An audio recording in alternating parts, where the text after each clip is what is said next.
ओम नमः शिवाय। नमस्कार दोस्तों, स्वागत है आप सभी का आपके अपने यूट्यूब चैनल खुशहाल ज़िंदगी में। दोस्तों, आज की वीडियो में बात करेंगे सकट चौथ व्रत के बारे में।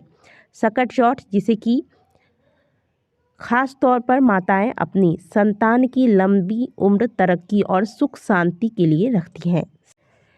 प्रत्येक वर्ष माघ मास के कृष्ण पक्ष की चतुर्थी तिथि पर इस व्रत को धारण किया जाता है और इस व्रत में मुख्य रूप से भगवान गणेश की पूजा अर्चना करने के पश्चात शाम के समय चंद्रोदय के पश्चात चंद्रदेव को अर्घ्य दिया जाता है। इस व्रत को खास तौर पर माताएं अपनी संतान के लिए करती हैं। जिस प्रकार से माताएं पति की लंबी आयु के लिए करवा चौथ का व्रत करती है, ठीक उसी प्रकार से संतान के लिए सकट चौथ का व्रत धारण किया जाता है। सकट चौथ को तिलकुटा चौथ, वक्रतुंडी चतुर्थी और माघी चौथ के नाम से भी जाना जाता है। यह व्रत भगवान गणेश को समर्पित है। मान्यता है कि सच्चे मन से इस व्रत को करने से जीवन में चल रही सभी संकटें दूर होती है, संतान सुख की प्राप्ति होती है और संतान के जीवन में आने वाले सभी विघ्नों को भगवान गणेश दूर करते हैं। तो आइए जानते हैं साल 2025 में यह व्रत किस दिन रखा जाएगा और जो माताएं पहली बार इस व्रत को आरंभ कर रही हैं तो 2025 में यह व्रत पहली बार आरंभ किया जाएगा या नहीं, और व्रत की क्या विधि है, पूजा का क्या मुहूर्त है, पूजन में कौन से विशेष नियम हैं जो आपको अवश्य ही पालन करने चाहिए, इस पे पूरी चर्चा करेंगे। वीडियो को अंत तक जरूर देखिएगा। प्रत्येक वर्ष माघ मास के कृष्ण पक्ष की चतुर्थी तिथि पर सकट चौथ का व्रत रखा जाता है। साल 2025 में हिंदू पंचांग के अनुसार यह तिथि 17 जनवरी को प्रातःकाल 4:06 पर आरंभ हो रहा है और चतुर्थी तिथि का समापन अगले दिन 18 जनवरी को प्रातःकाल 8:30 पर हो जाएगा। तो उदया तिथि को ध्यान में रखते हुए 17 जनवरी को ही सकट चौथ का व्रत माताएं बहनें धारण करेंगी। इस दिन शुक्रवार होगा। तो शुक्रवार के एक दिन पहले, यानी कि कोई भी व्रत जब हम करते हैं तो एक दिन पहले नहाए खाए किया जाता है, तो इस व्रत में भी एक दिन पहले आपको बाल धोकर स्नान करना है। गुरुवार का दिन पड़ रहा है तो अब ऐसे में बाल कैसे धोएंगे, ये भी एक समस्या हो जाती है। तो आप एक दिन पहले ही बाल धो लें, यानी कि बुधवार को बाल धोकर स्नान कर लें, इसके बाद शुद्ध सात्विक भोजन करें। या फिर आप ऐसा भी कर सकते हैं कि गुरुवार के दिन यदि आप बाल धोते हैं तो जल में हल्दी मिलाकर फिर आप बाल धोएं, इससे कोई भी दोष नहीं लगेगा।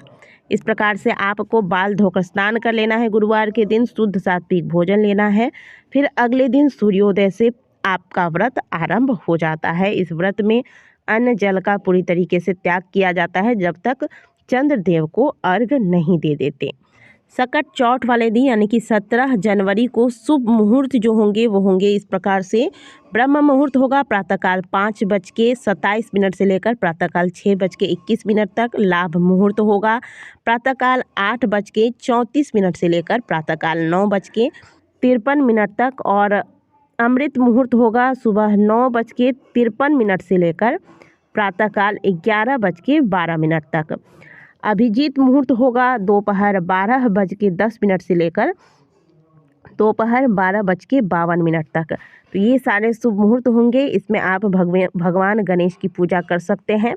आपको बता दें कि सकट चौथ का व्रत चंद्रमा को अर्घ देकर ही पूरा होता है। तो पंचांग के अनुसार इस दिन चंद्रमा रात 9:09 पर निकलेगा।